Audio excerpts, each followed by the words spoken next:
Perfecto. Muchísimas gracias, Sergio. Muy buenos días a todos. Gracias por acompañarnos en esta mañana. Y para aquellos que ya han asistido a nuestras actividades, bueno, nuevamente estamos con este matrimonio académico de tecnología y abogados en la parte jurídica. Como hemos comentado, en estos momentos de pandemia es cuando con una lupa apuntamos más a estos fenómenos de tecnología que nos han acompañado hace mucho tiempo, pero que ahora se dejan ver con mucha más intensidad, ¿verdad? Entonces hoy el tema que nos convoca es blockchain. ¿Qué es esto de blockchain? Y nos acompañan dos expertos en la materia. Yo voy a presentar a mi colega, la doctora María Cecilia Aloise, de Clark Modet, Argentina. Ella es directora de Desarrollo de Negocio Nacional del estudio Clark Modet, es abogada egresada de la Universidad Católica Argentina, es miembro del Colegio Público de Abogados de la Capital Federal, también del Colegio de San Isidro, agente de propiedad industrial y miembro de la International Trademark Association. Cecilia, muchísimas gracias por acompañarnos y le cedo la palabra a Federico. Gracias, Gabriela. Por favor. Sí, bueno, nos ha parecido importante este año presentar las cosas en conjunto con la Comisión de Legales, y en este caso queríamos hacer que el enfoque fuera que tuviera dos partes. En principio, desde la Comisión de Tecnología, explicar qué es blockchain, y desde la Comisión de Legales explicar una aplicación práctica concreta sobre blockchain. Así que voy a presentar al profesor Gustavo Aldegani, que es profesor de la Universidad de Belgrano, de la Facultad de Ingeniería y Tecnología Informática. Es experto en ciberseguridad con 30 años de trayectoria en organizaciones militares, de gobierno y privadas, tanto de Estados Unidos, América Latina, como en Argentina. Profesor, muchas gracias por acompañarnos. Tiene la palabra. Muchas gracias, buenos días. En primer lugar, quiero agradecer a la Cámara Española de Comercio de la República Argentina por la invitación, y a la Universidad de Belgrano, que siempre me da este tipo de oportunidades. Me presentaron un desafío bastante importante para esta mañana, que es explicar cómo funciona básicamente la tecnología blockchain, y explicarlo conceptualmente en lenguaje lo menos técnico y duro posible, y además explicarlo en 15 minutos, lo cual, bueno, tomo el desafío y voy a tratar de cumplir las consignas. Así que, si me permiten, voy a compartir la pantalla para mi presentación.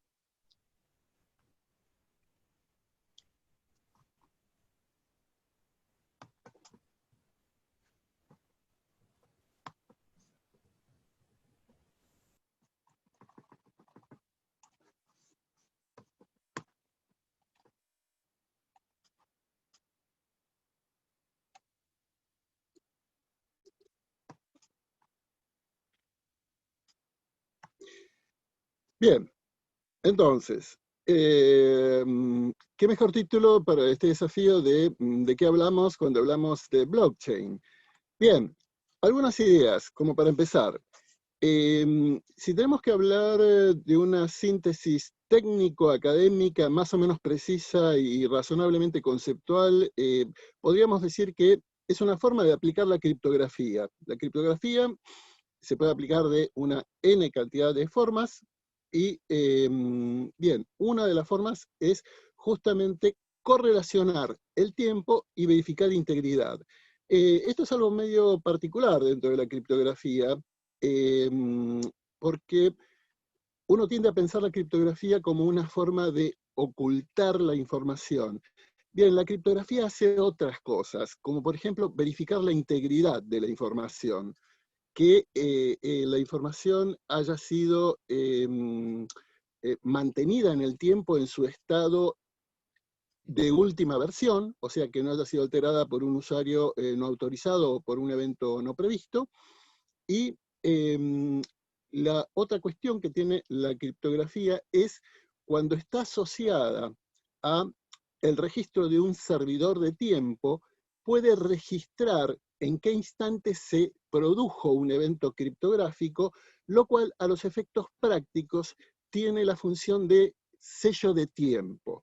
Entonces, criptografía no solo es ocultar información, es verificar integridad de esa información y además da la posibilidad de definir un sello de tiempo cuando se hizo una acción criptográfica sobre esa información. Bien, ¿qué es lo más conocido de la tecnología blockchain? O lo más popular, los criptoactivos, las criptomonedas, pero en realidad la tecnología blockchain es algo que funciona por debajo de los criptoactivos y le da organización a todo lo que es el espectro transaccional, en este caso de las criptomonedas. Para que tengamos una idea, en realidad desde el 2009 empiezan a popularizarse las aplicaciones tipo blockchain. La tecnología es algo que viene de la década del 70, cuando aparecen las primeras bases de datos relacionales y transaccionales, que además están vinculadas a sellos de tiempo. Pero es en el 2008 que empieza a materializarse con la aparición del primer white paper sobre criptoactivos y empieza a adoptarse como tecnología para sostener criptoactivos alrededor del 2009.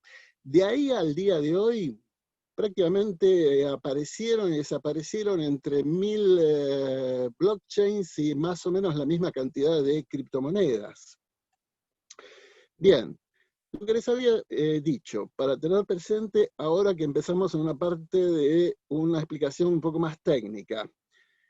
No solo es confidencialidad, es integridad y es sello de tiempo. Tengamos en cuenta estas tres ideas. Y por ahora, dejemos de lado la confidencialidad. Concentrémonos en integridad y en sello de tiempo.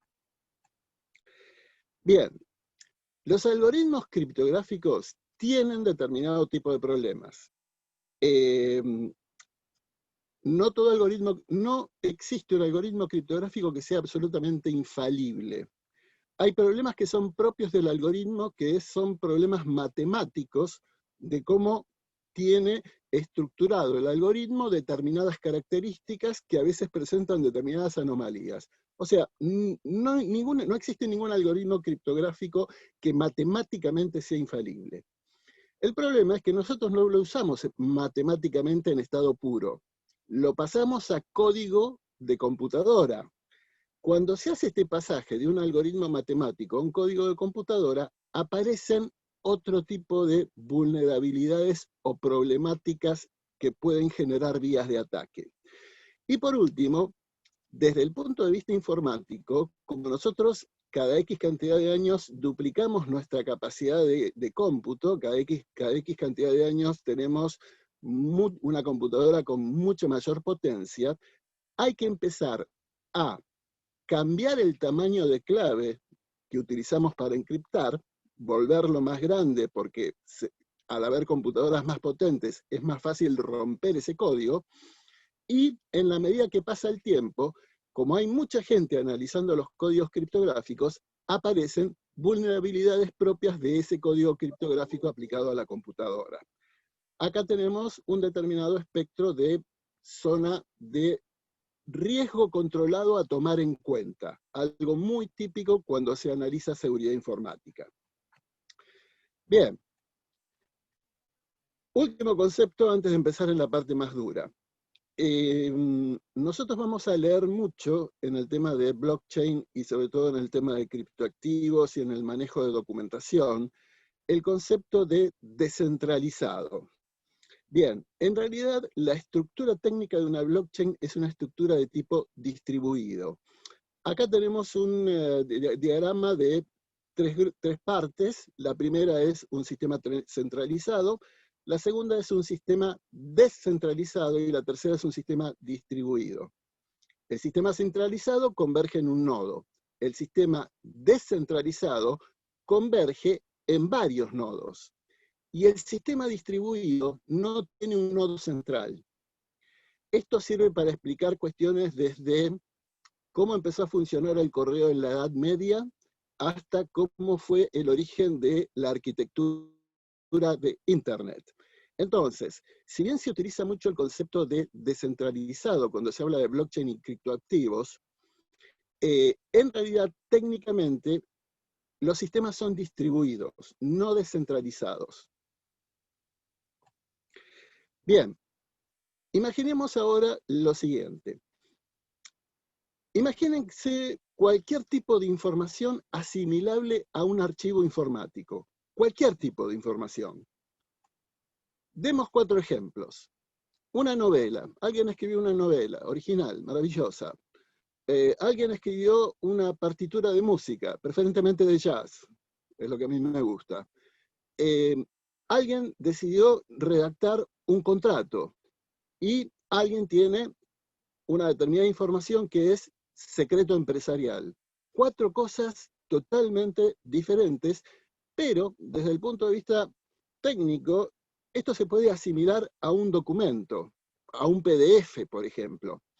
Supongamos que tengo cualquiera de estos 4 documentos y los someto a una transformación. Los transformo de alguna manera. ¿De qué manera lo elijo la transformación? De manera criptográfica. No elijo cualquier tipo de transformación. Elijo una transformación que sea un modelo matemático de este archivo inicial, de este PDF inicial que contiene la novela o la partitura o el contrato o el secreto empresarial. Tomo ese PDF y le hago un modelo matemático. Pero tengamos en cuenta que lo que obtengo es el modelo matemático, es la imagen matemática o la síntesis o la destilación o la compresión final de esa estructura de ese modelo, de ese archivo, un modelo matemático. Ese es el modelo matemático, no es el archivo, es el modelo matemático del archivo. Y como segunda condición importante, desde ese modelo matemático yo no puedo revertir el proceso. La flecha tiene una sola dirección. O sea que desde el modelo matemático no puedo generar el archivo original. Lo que tengo es un modelo matemático. Bien, dicho este concepto básico, vamos a ver cómo trasladamos esto a la parte informática. Bien, mi archivo inicial, mi novela, mi partitura, mi contrato, mi secreto empresarial, lo voy a considerar el input de mi sistema informático y lo voy a llamar transacción A. Esa transacción A, que es este famoso PDF inicial, lo puedo asimilar como un bloque de información, que lo denomino A, que puede tener cualquier tamaño. Pueden ser páginas y páginas y páginas, puede ser una sola carilla, no importa el tamaño. A partir de ahí, el próximo paso era la transformación criptográfica. Técnicamente, yo hago una transformación criptográfica con una familia de algoritmos que son los algoritmos hash. ¿Recuerdan que hablábamos de confidencialidad, integridad y sello de tiempo? Bien, los algoritmos hash se concentran en comprobar integridad, verificar integridad de la información. Entonces, cuando yo aplico una transformación criptográfica hash, el análogo al modelo matemático, lo que voy a obtener es un output de mi sistema informático. Ese output es el modelo matemático que en un hash se denomina fingerprint. Lo que voy a tener es el modelo matemático de la transacción A, del PDF inicial, el cual yo voy a denominar fingerprint, y es un valor hash, porque es el algoritmo que lo generó, que es único y de longitud fija.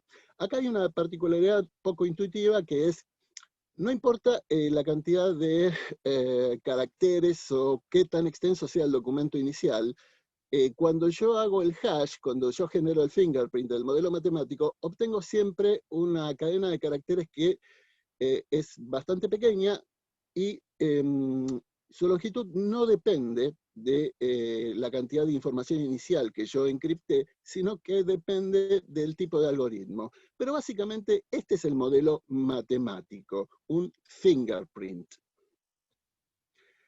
Veamos ahora cómo estructuro esto dentro de un concepto de blockchain. Concentrémonos por ahora en lo que es la transacción A, o sea, el bloque de información A de cualquier tamaño de datos, que en realidad es mi PDF inicial. Esta es la transacción A. Supongamos que tengo otra transacción, B, otra partitura, otro contrato, lo que fuere. Tengo otra transacción C y una cuarta transacción D. Bien, recuerden que habíamos hablado de cómo transformar esto matemáticamente en un fingerprint, en un modelo matemático.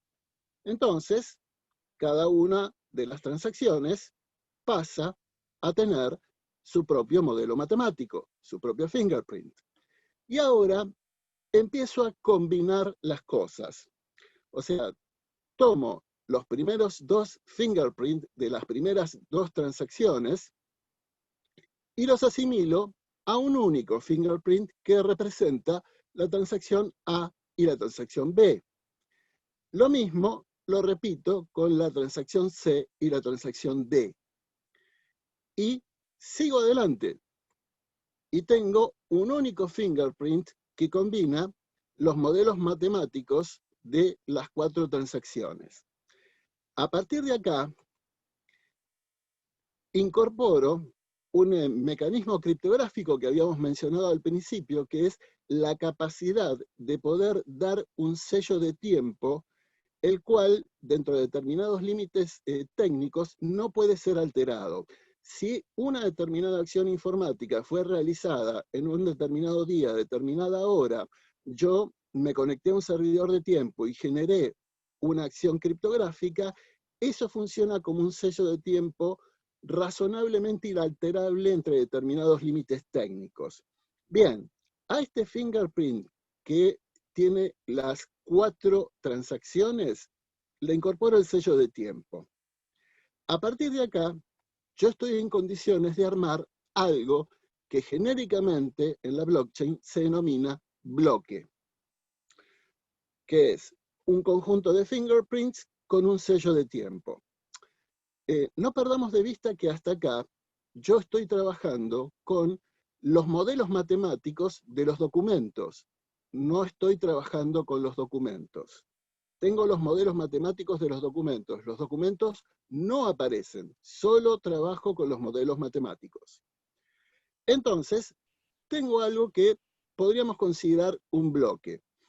¿Cómo se estructura esto dentro de una blockchain? Bueno, asumamos que este no es el primer bloque ni el último bloque, sino que es un bloque que está en el medio.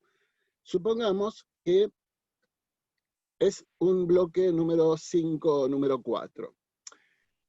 Cuestión técnica importante de mencionar, pero no nos detengamos demasiado. Esto no tiene cualquier tipo de organización aleatoria. En principio, los modelos básicos de blockchain utilizan una estructura que nosotros denominamos árbol de Merkle. Pero es simplemente para tener un poco de coherencia en cómo está hecha esta estructura de generación hacia un único fingerprint a partir de 4 operaciones. Bien, yendo específicamente al tema del bloque, supongamos que este bloque es el bloque número 5 de mi blockchain. ¿Cuál es la correlación dentro de el concepto de tecnología blockchain? Ese bloque número 5 va a contener el bloque número 4.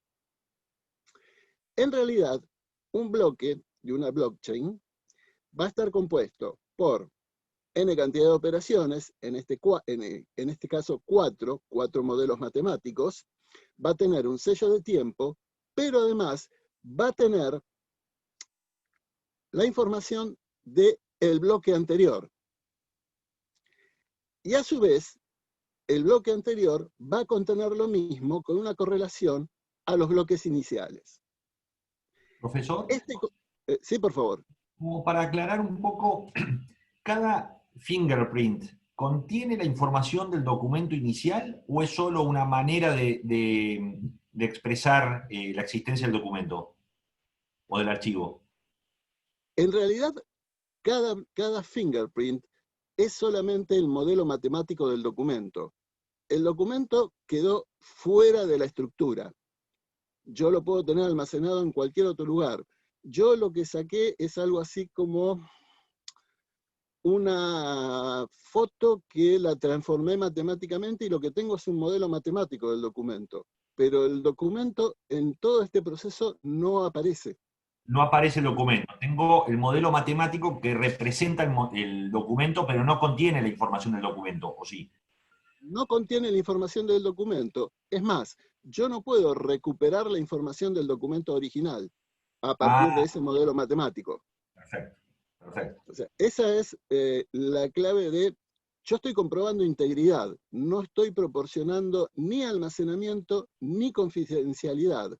O sea, los documentos acá no están manejados. Lo único que está manejado es el modelo matemático de ese documento. Clarísimo. Muchas gracias. A partir de acá, yo estructuro los bloques. En este caso, yo lo que armé fue el bloque 5, pero estaba precedido por un bloque 4. Ese bloque 5, además, incorpora el bloque 4. Con lo cual, yo en cualquier bloque de una blockchain convencional, tengo una n cantidad de modelos matemáticos correspondiente a una n cantidad de transacciones. Eso está asegurado con un sello de tiempo. Yo tengo cierta certeza tecnológica de en qué momento fue generado ese bloque. Y además tengo la información de la correlación de todos los bloques anteriores. Ejemplo típico. Si me plagiaron la canción que compuse, la canción que compuse no está en esta cadena de bloques. Pero hay un registro de tiempo que dice que hay un modelo matemático que deriva del documento de mi canción, que está en determinado bloque. Si alguien registra la misma canción en otro bloque, va a aparecer el mismo modelo matemático. Cuando se comparan los modelos matemáticos van a decir, momento, alguien plagió la canción de alguien. Entonces, ¿cuál es el punto de decisión? Bien, ¿cuál es el que tiene el sello de tiempo más antiguo? Presumimos que el que tiene el sello de tiempo más antiguo es el registro original de la canción. Por lo tanto, el sello de tiempo posterior es algo que pertenece probablemente a la persona que me plagió la canción. Bien, ya ahí me estoy metiendo en un campo de las aplicaciones, pero bueno, es un ejemplo ilustrativo. Bien, para ir terminando, creo que algo que van a desarrollar en profundidad es el tema de los smart contracts, que es, el smart contract es una capa que se puede colocar por encima de la estructura de una blockchain que permite ejecutar acciones. Es un pequeño programita. Por dar un ejemplo simplísimo, alguien le quiere comprar una propiedad a otra persona y pagársela con un criptoactivo. Yo puedo generar un script, un contrato inteligente, que simplemente haga lo siguiente. Bueno, cuando A le va a transferir a B tantos bitcoins. ¿Cuándo? Cuando se cumplan determinadas condiciones. ¿Qué condiciones? Que en la blockchain aparezca certificado de dominio, libre deuda, que las personas no están inhibidas, etcétera, etcétera. Cuando en la blockchain aparece la verificación de esos documentos, recién ahí el smart contract se ejecuta, se genera la transacción de bitcoins y a través de otra combinación de contrato inteligente se genera, por ejemplo, el contrato de compra-venta y queda almacenado su modelo matemático en la blockchain. Eso sería algo un ejemplo básico que probablemente después bajen a mayor detalle. Bien, para cerrar, algunas cosas que tenemos en mente a veces la gente en general y los de seguridad, seguridad informática en particular, siempre que vemos algo que parece demasiado bueno, tratamos de ver realmente qué tan bueno es y qué cosas nos tiene que preocupar como oportunidades de mejora. Muchas veces dicen que las blockchain distribuidas, esta cuestión de que la blockchain que sostiene los criptoactivos como Bitcoin está distribuida en tantos miles o cientos de miles de servidores y que por lo tanto por la dureza criptográfica, que ya vemos que la dureza criptográfica tiene determinados límites, y por la cantidad de veces que está replicado este concepto de blockchain como si fuera un libro contable replicado cientos de miles de veces, es inatacable, porque haría falta muchísimo poder informático. Miren, eso en realidad no es así. No perdamos de vista lo siguiente. Lo que nosotros manejamos cuando nos manejamos en Internet, supongamos que todo lo que conocemos de Internet y todos los que nos manejamos en Internet a nivel normal es una unidad 1, tengamos en cuenta que por debajo de eso existe otra parte de Internet que es 800 veces más grande, que es la Deep Web. Entonces, si yo tengo algo que es 800 veces más grande que la Internet que conocemos, si determinadas entidades se ponen de acuerdo, se podría lanzar un ataque directo sobre cualquier tipo de infraestructura de blockchain distribuida por más grande que sea. O sea, esto es un riesgo que existe, es potencial. Bien, ¿qué pienso cuando pienso en blockchain? Parafraseando un poco el origen de esta exposición. Esta aceleración de los procesos digitales genera una no objetiva percepción de la seguridad. O sea, se tiende a pensar que cada cosa nueva que aparece es realmente segura porque sí, porque imaginamos que es así. Pensemos, por ejemplo, lo que pasó con la plataforma Zoom. En realidad, la plataforma Zoom pasó en esta situación de cuarentena a explotarse exponencialmente, y en determinado momento nos dimos cuenta que tenía una gran cantidad de problemas de seguridad que rápidamente tuvo que Zoom salir a solucionar. Pero en un principio pensábamos que por el hecho de estar comunicados por Zoom estábamos seguros. Bien, después, el concepto de blockchain, sobre todo las aplicaciones, a veces tienen una falta de visión holística de la seguridad. Tenemos que entender que no solo el concepto de blockchain tiene que funcionar bien con buenos algoritmos criptográficos, sino cómo son las credenciales de acceso, cómo es el manejo de los usuarios que acceden a hacer transacciones o que acceden a hacer determinado tipo de manejo de documentos. La realidad es que los usuarios tempranos de Bitcoin, en la 2009, 2010, 2011, perdieron una gran cantidad de bitcoins porque manejaron mal sus claves de usuario y no pudieron recuperar más esas transacciones. Bien, tolerancias a fallas de lo nuevo. Esto es algo que me iluminó un alumno cuando yo hablaba sobre la problemática de falla de las apps.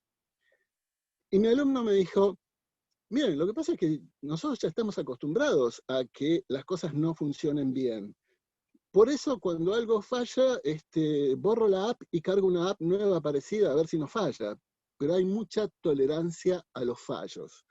Y después, ya entraríamos en el campo de lo sociológico, el concepto de ceguera moral, ceguera que tiene que ver, ceguera tecnológica que tiene que ver con el concepto de sesgo cognitivo, que esto lo maneja muy bien Bauman en el concepto de la modernidad líquida. O sea, en el afán de desear que algo funcione correctamente, perdemos de vista qué cosas deberíamos adecuar o mejorar para que esto realmente funcione correctamente. Les dejo una inquietud. Cuando hablamos de seguridad informática, no solo hablamos de cuestiones tecnológicas, sino de cuál es el impacto global de la seguridad informática. ¿Qué cosas nos preocupan entre otro tipo de parámetros? El impacto ambiental, la huella de carbono. Hay muchos estudios al respecto. Hay un estudio muy interesante de la Universidad Técnica de Múnich con el Instituto Tecnológico de Massachusetts, que vino calculando cuál es la huella de carbono que deja la blockchain de Bitcoin, solamente la blockchain que sostiene la plataforma de criptomonedas Bitcoin, Y en los últimos 3 años, cada uno de los años, el cálculo da igual, 22 megatones de emisiones de CO2 por año. Para que se den una idea de magnitud, esto es más o menos lo mismo que contamina por producción eléctrica una ciudad como Las Vegas o un país razonablemente pequeño como Sri Lanka. En seguridad informática también nos importan este tipo de cosas. Por último, la seguridad de una blockchain, ¿de qué depende? De su propia seguridad holística. O sea, no solo de cómo está estructurada, sino cómo manejo los usuarios, cómo manejo el entorno, cómo manejo la infraestructura sobre la cual está montada esa blockchain, y también depende de la seguridad del ecosistema donde lo implemento y donde persiste. O sea, si el ecosistema donde planteé la blockchain no lo actualizo informáticamente de manera debida, me van a empezar a aparecer vulnerabilidades propias del ecosistema que van a repercutir en la blockchain. Bien, eso ha sido todo. Me he excedido unos minutos. Ahora ya dejo de compartir pantalla. Excelente la presentación, profesor. Muchísimas gracias. Clarísimo. Un tema que por ahí es difícil para un público no habituado a temas técnicos y la verdad de una claridad increíble. Me quedo con un tema, a ver, si para generar los bitcoins se requiere la misma energía que consume la ciudad de Las Vegas, parecería como que el sistema desde el punto de vista de consumo energético no es eficiente. ¿Hay algún tipo de tecnología que la supere a blockchain, o sea, que tenga las funcionalidades que se le exige a blockchain, pero sea más eficiente desde el punto de vista energético, por ejemplo? Bien, acá tenemos, esta es una pregunta brillante y tenemos una problemática que actualmente está muy en estudio, que es la siguiente. Sabemos que por el hecho de que la blockchain está estructurada, cualquier blockchain, en procesos criptográficos, hay mucho consumo computacional, porque básicamente son máquinas haciendo un montón de cuentas, de cálculos, ida y vuelta. De eso no podemos prescindir. ¿Cuál es el punto acá? Sabemos que esas máquinas consumen mucha electricidad. ¿Podemos volverlas más eficientes? Más o menos razonablemente. Además tienen que tener un ambiente altamente refrigerado, porque son máquinas de alto rendimiento, son computadoras de alto rendimiento. Entonces, ¿cuál es el objetivo operativo de negocio en este momento de los mayores operadores de blockchain distribuidas? Obtener energía barata por medio de energía por sistemas renovables y empezar a generar equilibrios de momentos donde el sistema no funciona. Porque si bien el impacto secundario es la huella de carbono, el impacto primario es justamente el que usted acaba de señalar. En realidad, generar o mantener transacciones de bitcoins es caro energéticamente. Entonces, en este momento se está tratando de profundizar en el consumo eléctrico, inclusive concentrarse en zonas geográficas donde la electricidad es barata y es generada por metodologías limpias, y combinar eso con un horario de apagado diario de este componente de replicación de las blockchain. Pero en este momento es, digamos, el factor principal de preocupación y de resolución para que el costo total de propiedad de una blockchain distribuida tenga sentido. Perfecto, perfecto. Bueno, muchísimas gracias, profesor. Ha sido un Gabriela, gusto. si te parece, pasamos a la segunda parte de la presentación. Sí, por favor, muchísimas gracias, profesor, y le damos la palabra entonces a Cecilia. Cecilia. Bueno, muchas gracias. Muchas gracias, Gustavo. Gracias. Clarísima la... ¿Ahí me escuchan? ¿Sí?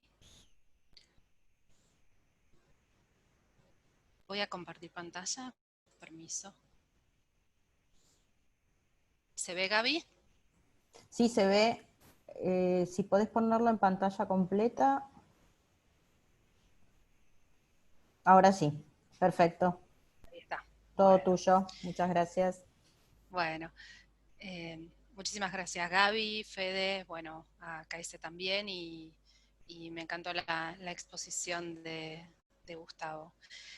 Y ahora que ya nos quedó un poco más en claro de qué hablamos cuando hablamos de blockchain, lo interesante es ver también qué aplicaciones comerciales y qué aplicaciones tiene el blockchain o qué utilidades puede tener en la vida diaria de las empresas. Y una de las aplicaciones justamente del blockchain puede ser, como ya lo adelantó muy bien Gustavo, su aplicación en la protección de los secretos industriales por ciertas ventajas, ¿sí? Y ciertas características que tiene el blockchain.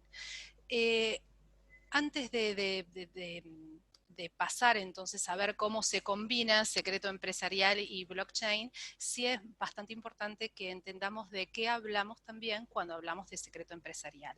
El secreto empresarial existe desde hace, no me animo a decir décadas, desde hace siglos.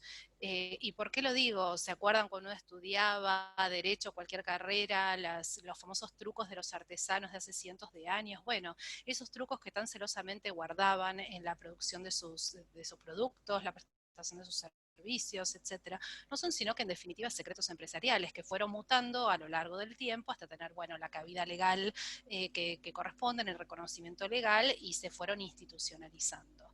Pero desde entonces ya podemos hablar, ¿sí?, de secretos empresariales. ¿Por qué no tienen tanta publicidad los secretos empresariales en lo que es, digamos, la charla diaria y la orden del día de las empresas? Muchas veces porque como no tienen un proceso de registro justamente para conservar los secretos, no suelen ser tan famosos como otros activos, ¿sí?, intelectuales, como pueden ser, como otros assets, como pueden ser las patentes, los modelos de utilidad, bueno, software, modelos y diseños industriales, y a su vez también porque muchas veces las empresas, lo cual es lógico, prefieren que no se conozcan las controversias que se generan en materia de filtraciones, de secretos empresariales, justamente, digamos, para tratar de contener y hacer un control de daños más allá, digamos, de lo que fue la controversia en sí. Ahora bien, ¿qué es entonces un secreto empresarial? Si lo quisiera poner de forma bien sencilla, diría que secreto empresarial es la información valiosa que yo tengo aquí en mi compañía y que no quiero que otro conozca, que mis competidores conozcan. Lo definimos entonces como cualquier información, conocimiento, incluido el tecnológico, científico, industrial, comercial, organizativo, etcétera, y creo que me quedé corta con la numeración, siempre que se mantenga secreto, que constituya una ventaja competitiva en el mercado y que cuente con las medidas jurídicas y técnicas adecuadas. Entonces, la legislación argentina, y prometo hacer una brevísima referencia a la legislación argentina, nosotros tenemos del año 96 ¿sí?, una ley de protección de ley de confidencialidad de la información, o lo que se conoce también como ley de secreto empresarial, que a su vez también fue el año pasado, digamos, fue complementada con el decreto 274 del 2019, que es de la lealtad comercial, y también por todo un plexo, digamos, tanto nacional como internacional, como es el Tratado de ADPIC, ¿sí?, que es un tratado del que la Argentina es parte y que también contempla previsiones específicas sobre el secreto empresarial. Entonces, está contemplado en un plexo normativo bastante interesante, y en particular, justamente en nuestra legislación, lo que nos exige, ¿sí?, es que el secreto empresarial cumpla con 3 condiciones fundamentales, que son en definitiva las 3 que marqué ahí en rosa: secreto, ventaja competitiva, y que tiene que ser objeto de medidas jurídicas, técnicas y adecuadas. ¿Qué quiere decir que mi secreto empresarial tiene que ser secreto? Parece una obviedad. Bueno, no lo es tanto, ¿sí? El secreto empresarial es secreto porque justamente no es fácilmente accesible para personas introducidas en los círculos donde normalmente se maneja esta información. Estoy hablando de información que no tiene que ser obvia, que no que por ende tiene que ser conocida por un número restringido de personas.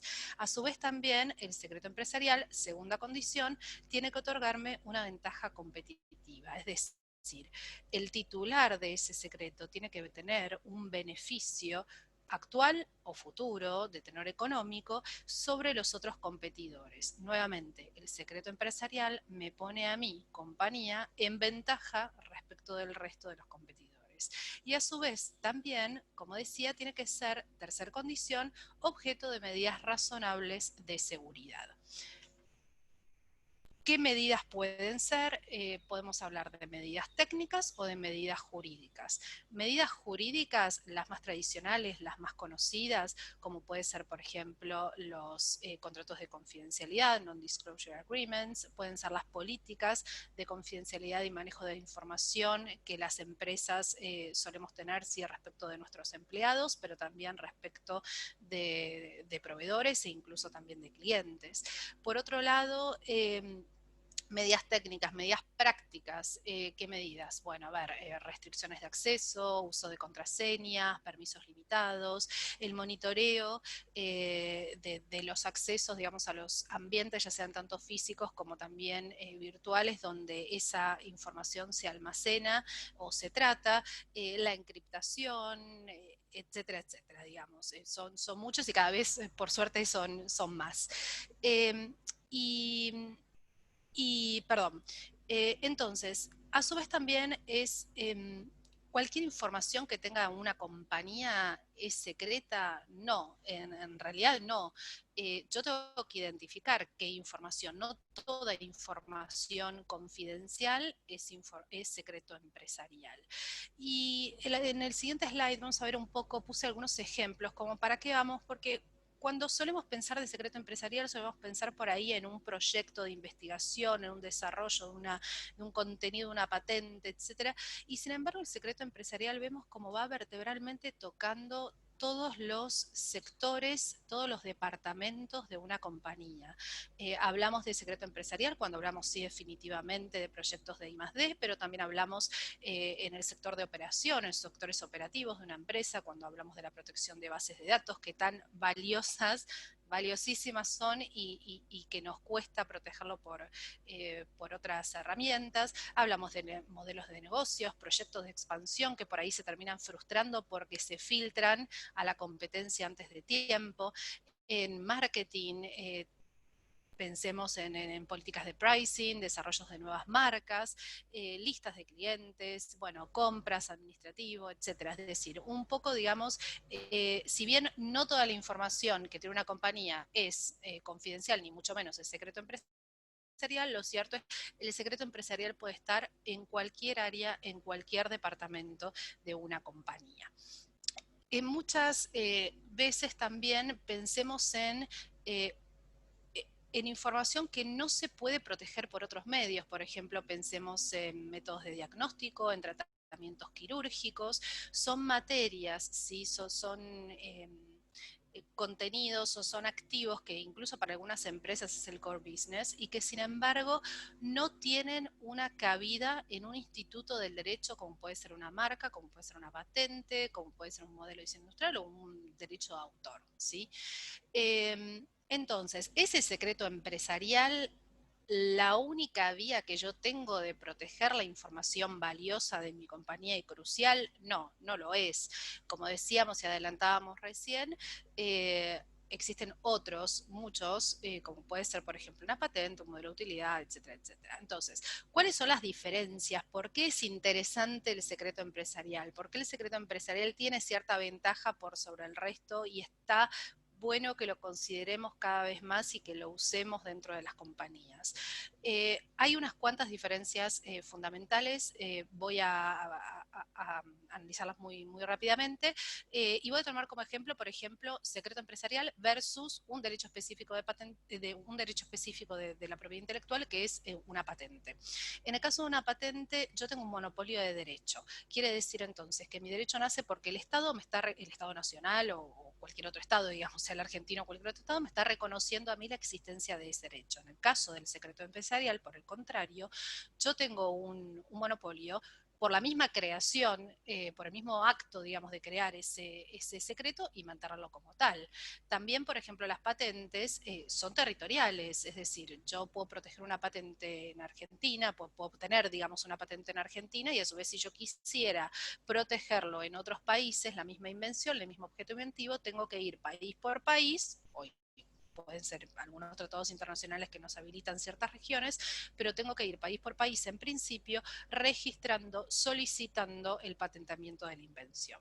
No solamente eso, aparte, en particular en patentes encima tengo limitaciones temporales, es decir, si pasa determinado tiempo ya no puedo ir y exportar mi invención afuera. En cambio, el caso del secreto empresarial no tiene ningún límite territorial.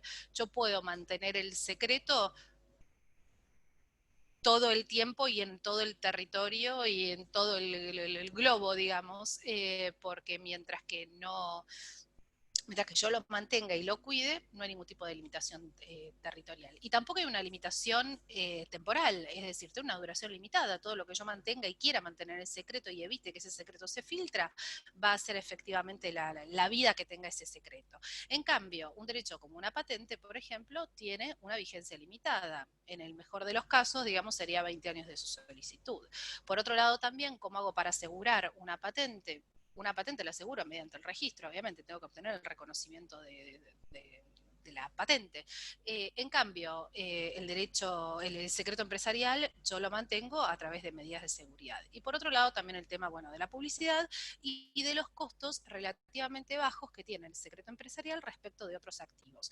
Todos los que manejamos, o todas las empresas, digamos, que tienen patentes, saben lo que cuesta patentar tanto en Argentina y mucho más, digamos, en el exterior, cuando estamos hablando de varias decenas e incluso pueden llegar a ser cientos de miles de dólares obtener patentes en varios países.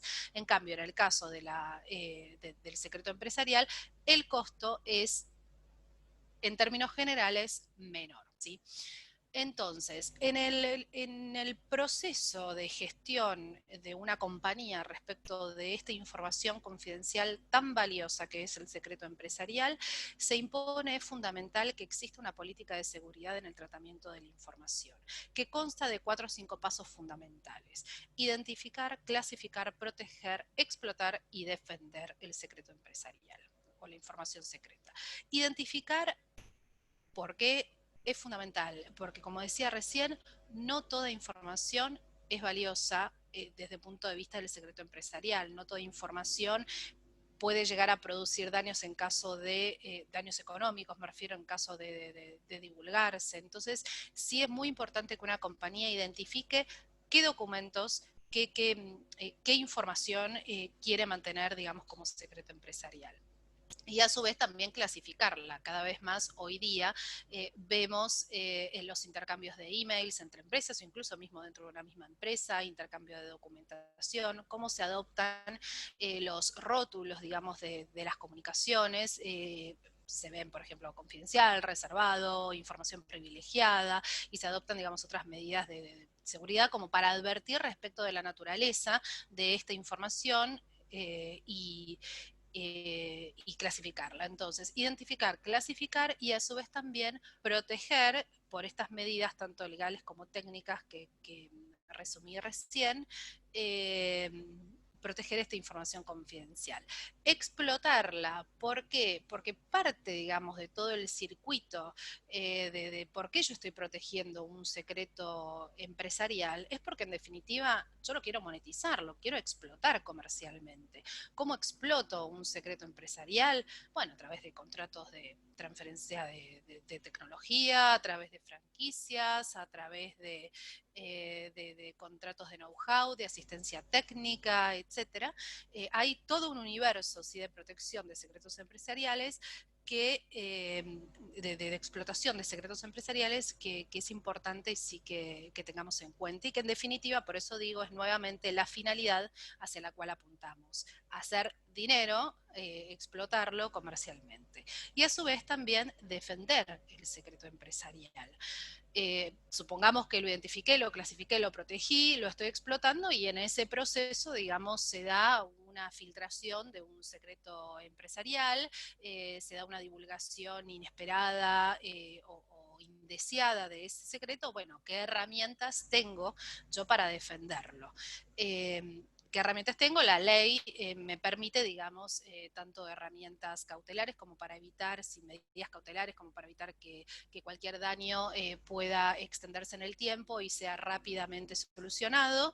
Y por otro lado también tengo acciones civiles, amén de las criminales, tengo acciones civiles por daños y perjuicios y por cese de uso. Entonces, en todo este proceso es fundamental que esta política de seguridad esté sistematizada, documentada, estructurada, que sea flexible, que sea adaptada a lo que es cada empresa, es decir, cada entidad, cada organización. No todos tenemos las mismas necesidades de protección e incluso las necesidades pueden variar respecto del tipo de información que se trate. Y a su vez también, obviamente, requiere una mejora continua, una revisión, perdón, para una mejora continua. Entonces, yo tengo, ¿sí? Un secreto empresarial. ¿Cómo lo demuestro? Si yo llegara a necesitar, digamos, demostrar, puede ser preventivamente, pero también, digamos, en un contexto de un litigio, la existencia de un reclamo, no necesariamente un litigio, la existencia entonces de un secreto empresarial, ¿cómo hago para demostrarlo? Tradicionalmente y anteriormente se utilizaba, por ejemplo, el método de ir a un escribano, ¿sí? Poner cierta información en un sobre, sellarlo, lacrarlo, y en caso de que haya algún tipo de conflicto, se abre el sobre y se demuestra que eso tenía una fecha cierta de creación, etcétera, etcétera. Hoy por hoy, y acá es donde entra nuestra vedette del día, el, el blockchain, la tecnología de bloque en cadena, digamos, es una herramienta más que nos permite demostrar la existencia de archivos digitales. Es decir, como decía Gustavo, el blockchain da ciertas ventajas, como es la fecha cierta, como es la prueba de la existencia, todo lo cual, digamos, permite demostrar de forma mucho más fehaciente que el archivo y el contenido existían en una fecha específica, sin, por ejemplo, ser necesario como antes ir a un escribano a demostrar eso. No se preocupen los escribanos, los vamos a seguir usando y los seguimos usando también. ¿Qué ventajas me da a mí o qué características, digamos, positivas tiene el blockchain respecto de la protección de un secreto empresarial? Bueno, algunas de esas, y ya todas las trató un poquito más técnicamente, pero de forma súper clara las dijo Gustavo. Yo las voy a repasar desde otro lado, digamos, permite digamos, la trazabilidad de la información, identificar, ¿sí? Cualquier tipo de archivo digital desde su creación, nos brinda seguridad, es mucho más seguro, pensemos, por ejemplo, es un secreto empresarial está mucho más seguro con blockchain que, por ejemplo, adentro de una computadora en casa, ¿sí? A su vez también versatilidad, porque admite cualquier tipología de archivo digital, y los costos son relativamente más accesibles de lo que sería por ahí adoptar otro tipo de medidas de seguridad, otro tipo de medidas para demostrar la existencia de ese derecho. Las controversias de derecho, las controversias, perdón, de secreto empresarial muchas veces son muy difíciles de llevar a cabo porque justamente es muy difícil de probar que ese secreto empresarial existía. Entonces, el blockchain justamente nos facilita esta prueba. Perdón, vuelvo al anterior para terminar un puntito más antes de pasar. Entonces, el secreto empresarial o el blockchain en definitiva termina ahorrándome a mí como empresa que yo registre marcas, patentes, que vaya a la Dirección Nacional de Derecho de Autor y registre un software, etcétera. No, lo cierto es que no, digamos. Son herramientas complementarias. Hay que pensar en secreto empresarial y trabajando en tándem con otros institutos del derecho, como puede ser una patente, un modelo de utilidad, etc. Nuevamente, herramientas complementarias y encontrar si un punto justo, un punto medio, entre lo que es, por ejemplo, proteger el 100% de una invención mediante una patente, y sí tratar, por ahí, bueno, en este caso, digamos, ya estoy hablando un poquito fino, pero sí por ahí encontrar un punto medio donde no se dé tanta información a través de una patente como para vaciar los secretos los secretos empresariales, pero tampoco se dé tampoco, obviamente, como para evitar justamente que una patente pueda ser concedida como tal. Y por último, otra cosita que sí me gustaría comentarles es que cada vez más los países desarrollados están adoptando o están aceptando la validez jurídica de las evidencias aportadas con tecnología blockchain. Por ejemplo, la Corte Suprema de China, si en una causa de plagio, aceptó justamente una evidencia basada en blockchain como demostración de la existencia de el derecho autoral del que se trataba, ¿sí? Es decir, la presunción de autoría y la fecha cierta, que son las dos grandes ventajas que otorga un sistema registral, se demostraron en este caso a través del blockchain. Y bueno, también, como se ve ahí, otros países como Estados Unidos, Reino Unido, Francia, Italia, están adoptando, están incorporando la evidencia basada en tecnología en cadenas en las propias legislaciones, es decir, se está aceptando, ¿sí? La validez jurídica de las evidencias aportadas con tecnología blockchain. Bueno, esto era un poquito lo que yo quería comentarles. Muchísimas gracias, Cecilia. Esto es algo nuevo que también los abogados, yo tengo que reconocerlo, tenemos que abrir la mentalidad porque es lo que se viene. Respecto a lo último que habías comentado, que ya se están implementando el uso de blockchain en juicios en el exterior, veo. ¿Qué opinás respecto a nuestro ordenamiento jurídico, nuestro sistema judicial? ¿Hay algún antecedente o está verde eso todavía? No, no todavía, no todavía lamentablemente. Se planteó, lo que pasa es que todavía no está resuelto. Hay algún que otro caso donde se planteó una evidencia basada en tecnología blockchain, pero todavía no tenemos un reconocimiento expreso de los tribunales. Yo creo que la tendencia es hacia eso, digamos. A ver, como comentaba Gustavo, definitivamente la tecnología blockchain y ninguna tecnología es 100% infalible. Pero me parece que definitivamente una tecnología, una evidencia basada en blockchain es mucho más segura que el testimonio de un testigo de carne y hueso.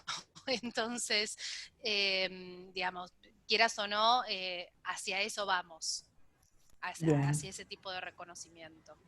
Pero no tenemos bien. ningún antecedente que nos sirva, ningún living case, no.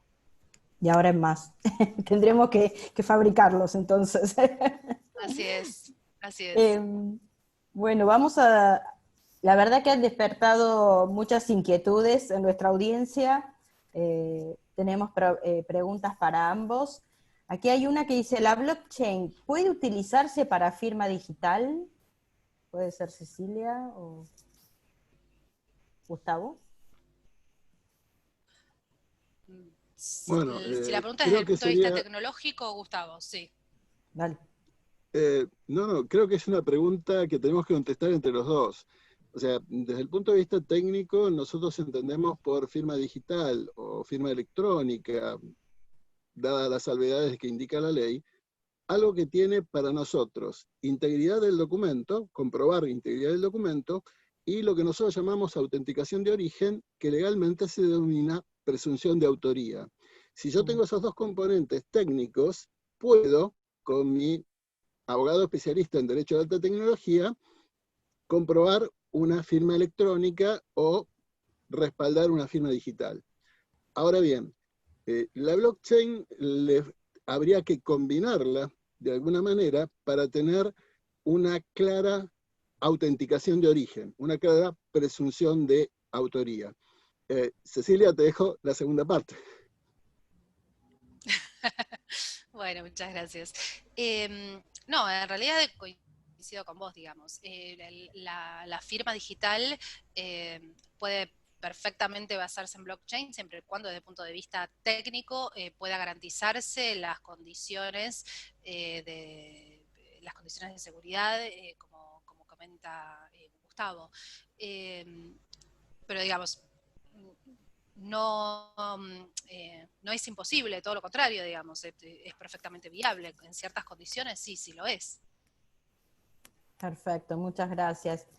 Gustavo, te hago una pregunta relacionada con temas de seguridad. Preguntan, ¿cómo saber en qué blockchain confiar? Es la pregunta del millón este.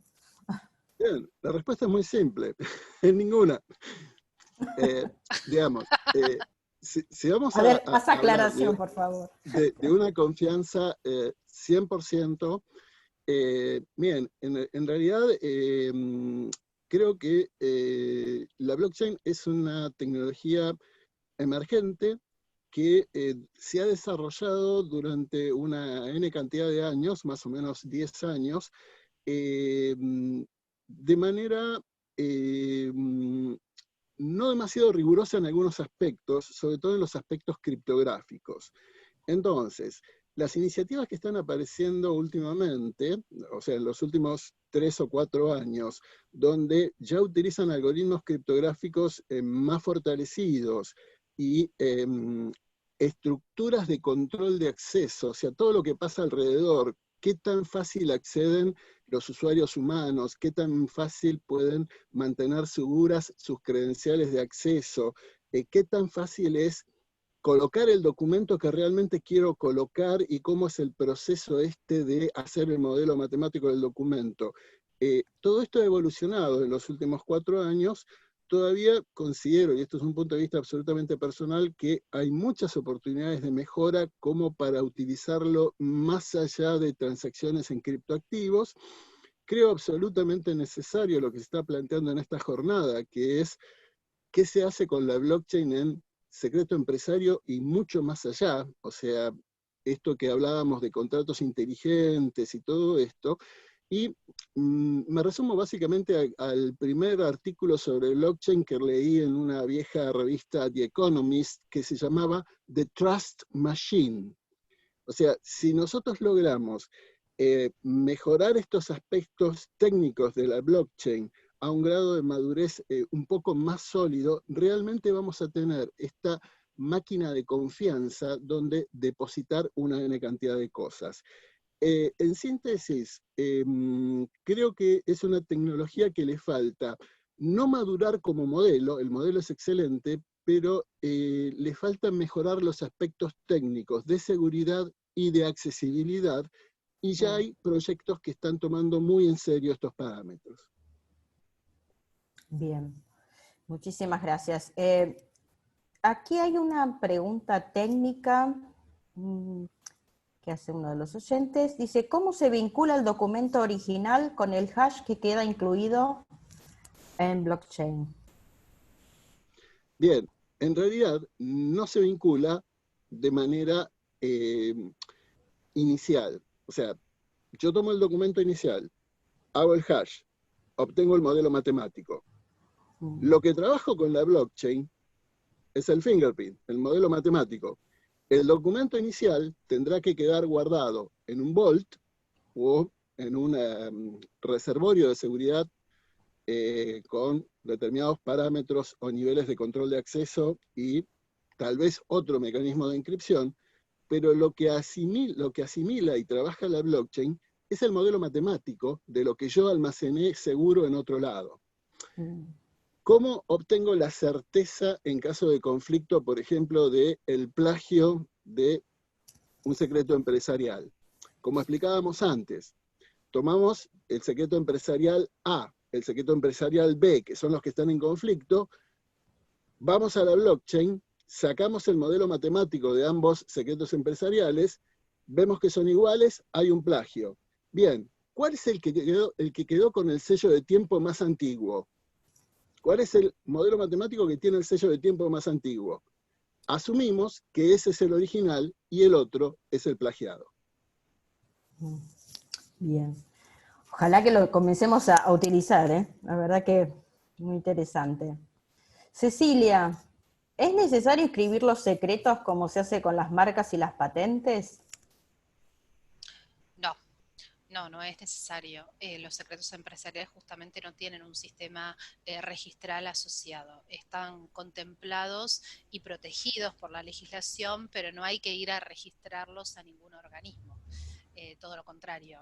Queda en el titular del derecho la protección, la manutención y la constitución de ese derecho, de ese secreto empresarial. Muy bien. Esto puede ir para ambos. Dice, ¿en qué industria se está priorizando en el uso de blockchain? Porque ya se mencionó mucho lo de bitcoins, pero ¿en qué otras áreas se está progresando, ¿no?, con el uso de blockchain? Sí. Cecilia o Gustavo. Bueno, Sí. tomo la primera parte. Es real que lo que más se conoce es el tema de criptoactivos y lo que más se conoce es el Bitcoin. Hay otra criptomoneda que está basada en otra blockchain que se llama Ethereum, y lo que tiene muy interesante Ethereum es esta capa que hablábamos de contratos inteligentes. Es una capa que va sobre encima de la blockchain, y la blockchain de Ethereum tiene, de hecho, un lenguaje de programación para estos programitas que conforman los contratos inteligentes. Una de las industrias que obviamente está derivada del uso de criptoactivos es todo lo que tenga que ver con transacciones de bienes muebles e inmuebles. O sea, esto es algo que ha prosperado, por ejemplo, en Estados Unidos, y en Argentina por lo menos conocemos un caso de un contrato inteligente que justamente ejecutó el ejemplo que yo citaba en la exposición. O sea, una vez que se dan determinado tipo de condiciones para la compra-venta de una propiedad y quedan registrados en la blockchain, se ejecuta el contrato inteligente y a partir de ahí se genera el proceso de compra-venta de manera casi semiautomática. O sea, esta es una de las aplicaciones iniciales en cuanto a lo que pensaríamos como una aplicación end-to-end. Yo creo que el campo de la blockchain, de aplicación de la blockchain, se va a empezar a despegar del tema de los criptoactivos, y a través de iniciativas como los contratos inteligentes, que es solamente un ejemplo, todo esto va a avanzar hacia lo que hablábamos antes, el modelo de Trust Machine, un lugar donde yo pueda, de manera descentralizada, sin depender de gobiernos o sin depender de entidades, tener una prueba tecnológica razonablemente fehaciente entre determinados límites de que algo fue registrado en un determinado momento, y técnicamente no hay demasiada duda de que eso quedó registrado ahí. Básicamente yo ahí voy a poder poner cualquier tipo de transacción o cualquier tipo de entidad asimilable a un archivo informático. O sea que, si bien el campo va hacia lo transaccional más allá de los criptoactivos, creo que el campo se expande a todo lo que sea el ambiente digital. Bien. Gustavo, me parece que, porque acá hay varias preguntas que tal vez reiteran el concepto, si lo podés repetir, porque dice, ¿no se puede alterar fecha y hora para evitar el plagio? Dentro de determinados límites técnicos, no. En realidad, la alteración de fecha y hora, la generación del timestamping, es un proceso criptográfico que lo que hace es leer un servidor de tiempo referencial dentro de Internet, tomar esa información y a través de un proceso criptográfico que también tiene que ver con un proceso hash, congelar esa lectura que se hizo en ese momento del servidor de tiempo. La congelo, la encripto, la vuelvo inalterable dentro de determinados límites técnicos, y a su vez la embebo, la incrusto dentro del bloque que tiene también sus características de inalterabilidad. Entonces, técnicamente sería razonablemente complejo alterar ese sello de tiempo. Cuando hablamos de las blockchain distribuidas, ahí hay una problemática que tiene que ver con, bueno, yo hice un bloque y lo empiezo a distribuir en los diferentes libros contables. ¿Qué pasa si alguien genera un bloque más o menos igual al mismo tiempo o trata de copiarme algo? ¿Quién llega primero? Mm. Bien, acá hay toda una tecnología de la correlación de los sellos de tiempo, donde si en el determinado estado, en un determinado instante, hay una duda sobre posición de algo que fue generado en el mismo instante de tiempo, en el momento que se genera el bloque siguiente, ¿qué es lo que va a hacer el bloque siguiente? No va a no va a buscar cualquiera de los dos, va a buscar el más largo, el bloque que contiene mayor cantidad de información. ¿Por qué? Porque ese es el bloque que correlacionó todo el libro anterior y no el bloque espurio. El bloque espurio tiene poca trayectoria, tiene poca mochila atrás de bloques anteriores.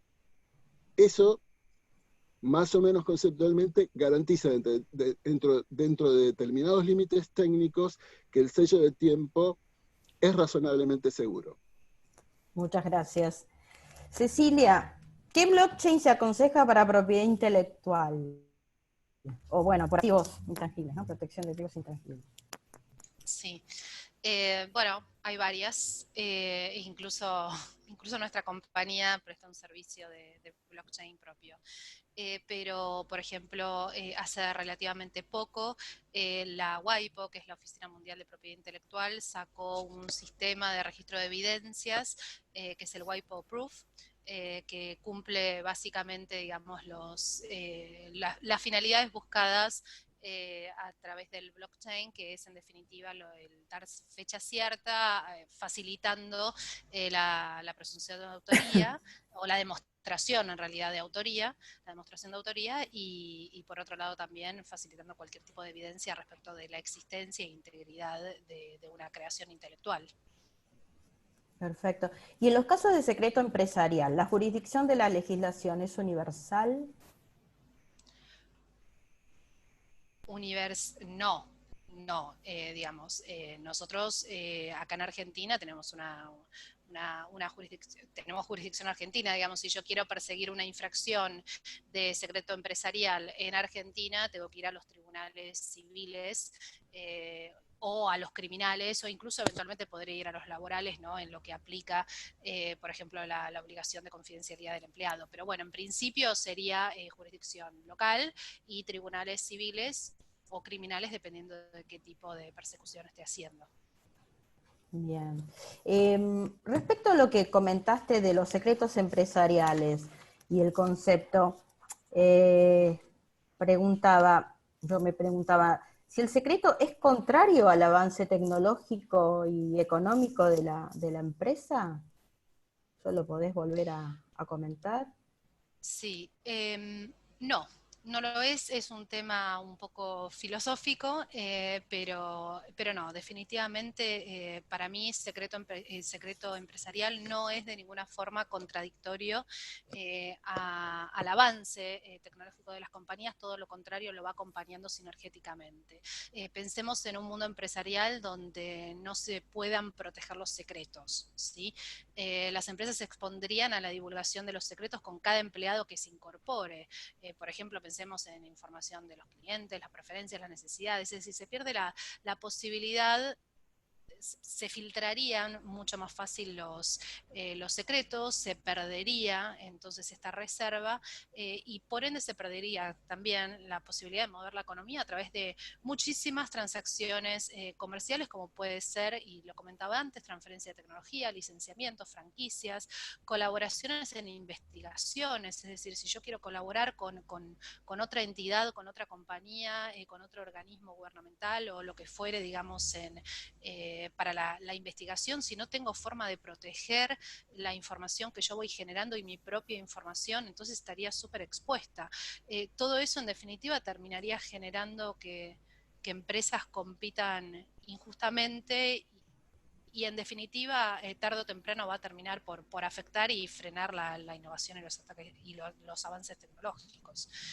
Así que no, usado en su justa medida, siempre es importante el equilibrio de todas las herramientas, digamos, jurídicas y que no se haga abuso de ninguna, pero utilizado de forma correcta, definitivamente para mí el secreto empresarial, perdón, sí, empresarial, no profesional, que es otra cosa que nada que ver. El secreto empresarial complementa o acompaña los procesos de avance de las compañías, los desarrollos de las compañías, sí. Gracias, Cecilia, muy claro. No, por favor. Se habla del mito, o por lo menos yo no lo tengo muy comprobado, pero se habla del gran secreto, el gran secreto de los secretos, el de la fórmula de Coca-Cola. Nombramos una marca comercial, pero Así es, en los así foros es, sí. académicos es que Bueno, siempre se habla, ¿no? yo no lo nombré por las dudas, pero porque, bueno, nada, por no nombrar marcas, digamos, de terceros, pero sí, definitivamente, nosotros pensemos en la fórmula de la Coca-Cola, es decir, cómo toda una empresa se constituyó alrededor de un gran secreto empresarial que todos lo conocemos, digamos, y parte del valor de la compañía es este activo intangible, que es este secreto de cómo está constituido en detalle, cuáles son los componentes, la constitución, etcétera, es decir, la fórmula de la Coca-Cola. Durante años, décadas, competidores han tratado de imitarla, de igualarla, pero no lo han logrado. Y pensemos incluso, Gaby, si yo hubiese podido patentar, si Coca-Cola, no yo, si Coca-Cola hubiese podido patentar en su momento la fórmula de la Coca-Cola, o lo hubiese hecho, hace rato ya sería de dominio público. Entonces, Es qué verdad. importante es la ventaja que a mí me da como compañía el secreto empresarial de poder prolongar en el tiempo todo lo que yo quiera. Todo lo que yo logre mantener el secreto y quiera mantener el secreto son dos cosas, que quiera y que pueda. Por eso es que también es muy importante toda la parte técnica y las medidas de seguridad. Pero ese secreto lo puedo mantener teóricamente siglos, si quisiera. Bueno, muchas gracias. Si querés dar un último mensaje, y lo mismo le voy a pedir después a Gustavo, y así vamos cerrando la actividad de hoy.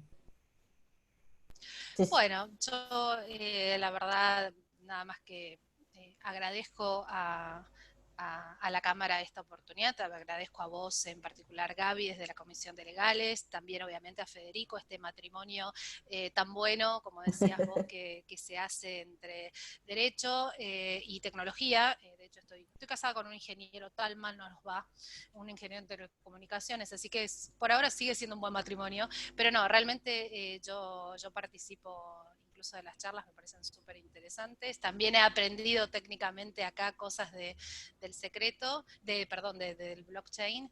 Y bueno, muchas gracias también a mi coequiper Gustavo, que es genial. Así que espero que lo hayan disfrutado. Muchísimas gracias. Gustavo. Bien, por supuesto, reiterar mi agradecimiento a la Cámara Española de Comercio de la República Argentina por esta invitación, como siempre también a la Universidad de Belgrano por darme este tipo de oportunidades. Y mi última reflexión es, estamos en medio de una situación mundial donde hay una aceleración de los procesos digitales. Esto tiene que tener como constante una visión reforzada de los aspectos de seguridad informática de lo que vayamos adoptando para evitar que este aumento de velocidad nos haga dejar de lado aspectos críticos de seguridad que después nos va a ser muy difícil solucionar. Bueno, les agradecemos a todos. Nos siguen llegando preguntas, así que luego se las vamos a hacer llegar a los dos disertantes para que las puedan responder. Y bueno, nuevamente también a todos los que nos acompañaron durante esta mañana, gracias. Y ya también van a recibir la grabación del evento de hoy y el material excelente que nuestros disertantes nos han presentado. Bueno, entonces nos veremos en el próximo evento. Gracias a todos.